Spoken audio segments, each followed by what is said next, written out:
மூவேந்தர் தாலாட்ட முச்சங்கத்தே கிடந்து பாவேந்தர் சென்னாவில் நடைபழகி மொழிபெயின்று மங்குளுரை வேங்கடமும் வான்குமரி பேராரும் அரசபுரி தமிழ்த்தாயே உன்னை மனம் மொழி மெய்களால் தொழுது வணங்குகிறேன்.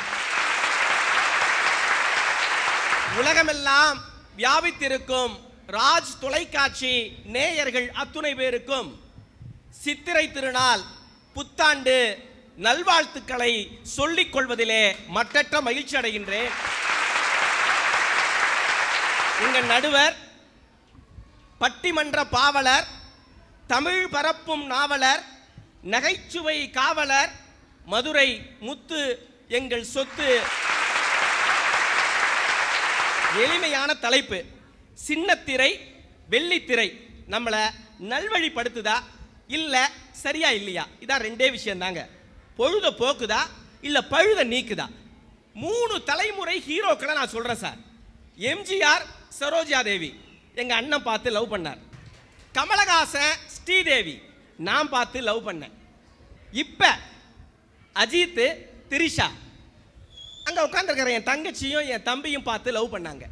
அதை தாண்டி சொல்லணும் அப்படின்னா டிராகன் படத்துல பிரதீப் ரங்கநாதனையும் காயுடு லோகரையும் பார்த்து கடைசி வரிசையில் இருக்கிற எங்க சிங்கக்குட்டிங்க லவ் பண்ணிச்சிங்க. நான் கமலஹாசன் ஸ்ரீதேவி. மீண்டும் கோகிலான்னு ஒரு படங்க. அதுல கமலஹாசன் ஸ்ரீதேவியை பார்த்து ஒரு பாட்டு பாடுவார். வெள்ளிப்பனி உருகி மடியில் வீழ்வது போல் இருந்தேன் அப்படின்னு பாடுவார். கல்யாணம் நடக்கும். மறுநாள் காலையில் எந்திரிச்சு ஸ்ரீதேவி குளிச்சுட்டு காஃபி போட்டு எடுத்துக்கிட்டு கமலஹாசன் காலை தொட்டு கும்பிட்டுட்டு அத்தான் இந்த காஃபியை குடிங்கத்தான் அப்படின்னு சொல்லுவா சார். அந்த ஒரே ஒரு பாலா போன சீனை பார்த்து ஏமாந்து போனேன். இன்னைக்கு பால் பாக்கெட் வாங்குறதே நான் தான் சார். போன தமிழ் புத்தாண்டு காலையிலேருந்து சாயந்தரம் வரைக்கும் என் மனைவி வேலை பார்த்துக்கிட்டே இருந்தா. சரி, அவளை கொஞ்சம் திருப்திப்படுத்தலாமேன்னு அவ கிட்டக போய், இன்று வந்த இந்த மயக்கம் என்னை எங்கெங்கோ கொண்டு போகுதம்மா, இன்று வந்த இந்த மயக்கம் என்னை எங்கெங்கோ கொண்டு போகுதம்மா அப்படின்னு பாடினேன். கிட்டக வந்து சொல்றா, சுகர் ஏறி இருக்கும், போய் டாக்டரை பாருங்கிறா. எல்லாம் பட்டிமன்றம் பேச சொன்னா பூரா உங்க வகுத்தறிச்சல் பேசிக்கிட்டீங்களா? ஒரே ஒரு கேள்வி கேட்கிறேன், சரி அப்படின்னா இந்த அரங்கம் கை தட்டட்டும், இல்லைன்னா விட்டுருங்க சார். சரி, சினிமாக்காரவங்க இருக்காங்க பார்த்தீங்களா, நான் எல்லாரையும் சொல்லல, ஒரு சில பேர் நம்மளை ஒட்டு மொத்தமா ஏமாத்திடுவாங்க. நீங்க நல்லா பாருங்க, ஒரு 10 வயது குழந்தை ஒரு ஆட்டோ ரிக்ஷா ஓட்டினாலோ இல்ல மெக்கானிக் கடையில வேலை பார்த்தாலோ இல்ல துணி கடையில வேலை பார்த்தாலோ அதை குழந்தை தொழிலாளின்னு சொல்ல வச்சிடுச்சு. ஆனா 10 வயசு குழந்தை காசை வாங்கிக்கிட்டு சினிமால நடிச்சா அது குழந்தை நட்சத்திரம்னு சொல்றீங்களே, இது என்ன நியாயம்னு நான் கேட்கிறேன். படம் ஆரம்பம் பண்ண ஒன்னு போடுவான், இந்த படத்தில் பறவைகள் விலங்குகள் எதுவும் துன்புறுத்தப்படவில்லை.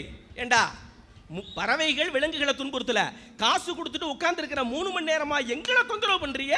இதை நாங்க எங்க போய் சொல்றது? கேக்குறான், இந்த படத்துல ஹீரோ சாகுறானா வில்லன் சாகுறானா? பாக்குற நம்ம தாண்டா சாகுறான். 10ஆம் வகுப்பு பரீட்சை போன வருஷம் திருத்துற பொன்னியின் செல்வன் என்று அழைக்கப்பட்டவர் யார்?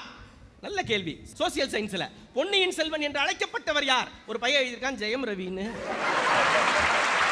அழகா ஒருத்தன் சொன்னா, இந்த உலக நாடுகள் எல்லாமே வரைபடத்தில் இருக்கிறது, ஆனால் நான் மட்டும் தான் இன்னும் திரைப்படத்தில் இருந்து கொண்டிருக்கிறோம்னு சொன்னான்னா எந்த அளவுக்கு திரைப்படம் மிகப்பெரிய ஒரு அச்சுறுத்தலை நமக்கு தருது சார். 1962ல நாம் இருவர் அப்படின்னு ஒரு சினிமா வந்துச்சுங்க. அத நல்லா இருந்துச்சுன்னு சொல்லி சினிமாவும் எடுத்தாங்க. அந்த நாடகத்தினுடைய கதாநாயகன் யாருன்னு சொன்னா சுகுமாரன் பேரு. அந்த நாடகம் தேசப்பற்ற உருவாக்குனதுனால ஒவ்வொருத்தரும் தான் வீட்டுல பிறக்கக்கூடிய குழந்தைகளுக்கு சுகுமாரன் பேரை வச்ச தமிழ் சமுதாயம் சார் இது. நான் இன்னைக்கு என்ன கேட்கிறேன், உங்க வீட்டு குழந்தைகளுக்கு, ஆண் குழந்தைக்கு டிராகன் பேர் வைப்பீங்களா? பொம்பளை புள்ள பிறந்தா பிசாசுன்னு வைப்பீங்களா? இந்த திரைப்படங்கள்ல காட்டக்கூடிய காதல் இருக்கு பாத்தீங்களா, ஐயோ, 2 பேரும் இடித்துக் கொள்வார்கள். அவள் கையில் வைத்திருந்த புத்தகம் கீழே விழும். இருவரும் குனிவார்கள். குனிந்து புத்தகத்தை எடுத்து அவன் கொடுப்பான். மீண்டும் எழுவார்கள். 2 பேருக்கும் காதல் வந்துடும். ஏண்டா, அதைத்தான் ஒரு கவிஞன் சொன்னா, உங்களை பார்த்ததும் உங்களுக்கு பின்னாடியே ஓடி வர காதல் ஒண்ணும் தெருநாய் அல்ல என்று சொன்னார். காதல் ஒரு காலத்துல எப்படி இருந்துச்சு தெரியுமா? கலைஞர் அழகான ஒரு வசனம் எழுதுவார். ஒரு காதலனும் காதலியும் சந்தித்துக் கொள்கிறார்கள். அப்ப காதலன் காதலியை பார்த்து சொல்லுவான், எத்தனையோ இடையூறுகளுக்கு மத்தியில் நாம் இருவரும் சந்திக்க வருகின்றோம், எண்ணிப்பார் இளமானே, எண்ணிப்பார் இளமானே அப்படின்னு சொல்லிட்டு அவளை தழுவ போவான். அப்ப அந்த பெண்ணு சொல்லுவா, இடையூறு கிடக்கட்டும் இடையூறு, முதலில் இடையில் ஊறுகின்ற உன் விரலை எடுத்து விடு என்று சொன்னாலே தமிழச்சி. அதுதான் சார் சிறந்த படமா இருந்துச்சு. ஆனா இன்னைக்கு ஒரு பாட்டு போட்டிருக்கான் சார். ஒரு பையன் ஒரு பொம்பளை பிள்ளைய பார்த்து பாடுறான், கொலகாரி கொலகாரி. எனக்கு இதை பார்த்தோன்னே என்ன ஞாபகம் வந்துச்சுன்னா, கேரளால கிருஷ்மான்னு ஒரு பொண்ணு தன்னுடைய காதலனுக்கு ஜூஸ்ல விஷத்தை வச்சு கொடுத்தா பார்த்தீங்களா, அவளை பார்த்து தான் இந்த பாட்டை பாடினானோ என்னன்னு தெரியல. கொலகாரி கொலகாரி. என்னங்க சார் கூத்து சார்? அதனால தான் நான் மேடையில் பாடுறது இல்லை சார். ஒரே ஒரு தடவை பாடினேன், மாமா ஓ பொண்ணோ கூடு அப்படின்னு. மைக்கை கூடுன்னு வாங்கிட்டு போயிட்டாங்க.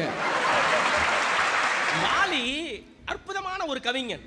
அவன்கிட்ட போய் கேட்டாங்க, வாலி சார் நீங்க மெட்டுக்கு பாட்டு எழுதுறீங்களா இல்ல பாட்டுக்கு மெட்டமைப்பீங்களா அப்படின்னு கேட்டதுக்கு வாலி தெளிவா சொன்னாரு, நான் பாட்டுக்கு மெட்டமைக்கிறது இல்ல, மெட்டுக்கு பாட்டு அமைக்கிறது இல்ல, துட்டுக்கு மட்டும்தான்டா பாட்டு எழுதுறேன்னு சொன்னான்னு ஒரு கவிஞனே ஒத்துக்கிட்டானா நீங்க ஏன் சார் ஒத்துக்க மாட்டேங்கிறீங்க? காளிதாஸ் இலக்கிய துறையில் வண்ணத்தமிழ் பிள்ளைக்கு தாலாட்டும் தாய் யார்? வாலி. இலக்கிய துறையில் நான் வண்ணத்தமிழ் பிள்ளைக்கு தாலாட்டும் தாய், சினிமா துறையில் அவர்கள் விட்டறியும் காசுக்கு வாலாட்டும் நாயின்னு சொன்னா சார். தான் எழுதுறது தனக்கே குற்றமாக இருக்கிறதுன்னு ஒரு கவிஞன் ஒத்துக்கிட்டான்னா இன்னைக்கு இருக்கக்கூடிய பாடல்கள் எப்படி இருக்கு? உட்கார்ந்து இருக்கிறவங்க பார்த்து கேட்கிறேன், எல்லாருமே படம் பார்க்கிறோம் உண்டா இல்லையாங்க? எல்லாருமே படம் பார்க்கிறோம்ல. நான் சொல்றேன், உண்மையா பொய்யான்னு நீங்களே சொல்லுங்க. கதாநாயகன் சிகரெட் பிடித்தான், வில்லனும் சிகரெட் பிடித்தான். கதாநாயகன் தண்ணி அடித்தான், வில்லனும் தண்ணி அடித்தான். கதாநாயகன் கதாநாயகியிடம் சில்மிசம் செய்தான், வில்லனும் கதாநாயகியிடம் சில்மிசம் செய்தால். கதாநாயகன் வில்லனை போட்டு துவைத்தான், வில்லன் கதாநாயகனின் நண்பர்களை போட்டு துவைத்தான். இறுதியில் ஒரு குத்துப்பாட்டு ஓடியது, இருவரும் ரசித்து ஆடினர். ரெண்டு பேரும் ஆடுறான். கடைசியில அந்த ஹீரோ வில்லனை கத்தியால் எடுத்து கொன்னுட்டான். கடைசியா பார்த்துட்டு எல்லோரும் விசில் பறந்தது. அதுல ஒரு டைட்டில் கார்டு போட்டாங்க, தர்மத்தின் வாழ்வுதனை சூது கவ்வும், மீண்டும் தர்மமே வெல்லும்னு போட்டாங்க சார். 200 ரூபாய் கொடுத்து பார்த்துட்டு வீட்டுக்கு வந்தப்பறம் தான் எனக்கு தெரிஞ்சிச்சு, தர்மத்துக்கும் அதர்மத்துக்கும் ஒரே ஒரு வித்தியாசம் தான். என்ன தெரியுமா? உயிரோடு இருப்பதை தவிர வேறு எதுவும் இல்லை என்பதை நீங்கள் புரிஞ்சுக்கணும் சார். நல்லாரை காண்பதும் நன்றே, நலமிக்க நல்லால் சொல் கேட்பதும் நன்றே. உண்டா இல்லைங்களா? நல்ல வார்த்தைகளை கேட்கணும். இப்போ நீங்கள் இங்கே வந்துட்டீங்க, நல்ல வார்த்தைகளை கேட்குறீங்க. இதே அப்படியே வீட்டுக்கு போய் பாருங்களேன். ஒவ்வொரு வீட்லையும் தொலைக்காட்சியை பற்றி 2 வரியில் சொல்லணும் அப்படின்னு சொன்னால் தவறான உறவுகள், தகாத வார்த்தைகள். ஒரு பொண்ணு பேசுகிறா சார், அவளை விடக்கூடாது, குடும்பத்தோடு அழிக்கணும், காலம்பூரா அழ வைக்கணும், அவ புருஷன் என்னோட தான் வாழணும். இதுதான் தமிழர் பண்பாடா? உங்களுக்கெல்லாம் சுதந்திர போராட்ட வீரர்களை பற்றி எல்லாருக்கும் தெரியும். இதுல முக்கியமான ஒரு தலைவர் யாருன்னு சொன்னா வ.உ. சிதம்பரனார், செக்கெழுத்த செம்மல்னு நமக்கு தெரியும். கோயமுத்தூர் சிறையில அவர் அடைச்சிருக்கிறாங்க. வந்தே மாதரம் ஜெய்ஹிந்துன்னு சொல்லி போராட்டம் பண்ணதுக்காக கோயமுத்தூர் சிறையிலே அடைபட்டு கிடக்கிறார்.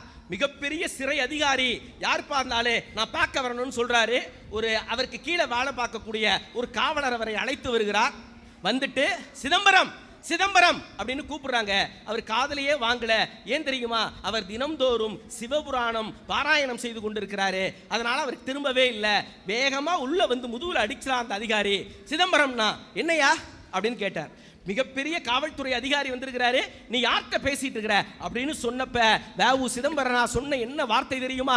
இவர் என்ன பெரிய அதிகாரி, இந்த உலகத்திலேயே மிகப்பெரிய ஒரு அதிகாரி இருக்கிறான், அவன் இறைவன், அவன் கடவுள், அவனைத்தான் நான் வணங்கிக் கொண்டு இருக்கிறேன்னு சொன்னாரு. அவரை தூக்கி சிறையில போட்டாங்க, செக்கிழுக்க சொன்னாங்க. அப்ப அந்த அதிகாரி கேட்டான், இதனால தான்டா உன்னை செக்கிழுக்க சொன்னேன், இதனால தான்டா உன்னை செக்கிழுக்க சொன்னேன். எப்படி இருக்குன்னு கேட்டப்ப வேவு சிதம்பரனா சொன்ன வார்த்தை என்ன தெரியுமா? அடப்போடா, நான் செக்கிழுக்கலடா, பாரத தாயின் சுதந்திர தேரையல்லவா இழுக்கிறேன் என்று சொன்னாரே, அந்த கப்பலோட்டிய தமிழன் மாதிரி ஒரு நல்ல படத்தை கொடுங்க சார். சுதந்திரத்திற்காக சிறையில் வாடியவர்களை இந்த தமிழ் சமுதாயம் கொண்டாடியது. இன்று திரையில் ஆடியவர்களை கொண்டாடுகிறது என்று சொன்னால் இந்த தமிழ் சமுதாயம் எங்கே போகிறது என்று கேட்டு மீண்டும் ஒரு முறை தமிழ் புத்தாண்டு நல்வாழ்த்துக்களை சொல்லி இடம் அமர்கிறேன். நன்றி, நல்வணக்கம்.